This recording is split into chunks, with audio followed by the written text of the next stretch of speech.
পাঁচ ভাইয়ের মধ্যে আমি ছিলাম বাবার একমাত্র রাজকন্যা। একদিন বাবা তার 5 কোটি টাকার সম্পদ 5 ভাইকে বন্টন করে দিয়ে আমার জন্য রাখলেন 5 লক্ষ টাকা। টাকা পয়সার বিষয়ে আমি তখন বুঝতাম না। পরিণত বয়সে আমার বিবাহ হয়। স্বামী বলেছিল, আমি তোমাকে অনেক ভালোবাসি, আমৃত্যু আমরা একসাথে থাকব।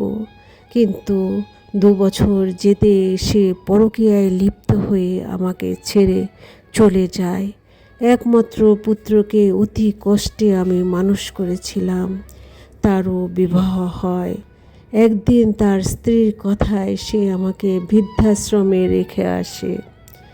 আজ বৃদ্ধাশ্রমের এক কোণে বসে কিছু এলোপাথারি স্মৃতিতে আমি তলিয়ে গেলাম আর ভাবতে লাগলাম, এই জীবনে কেউ কথা রাখেনি।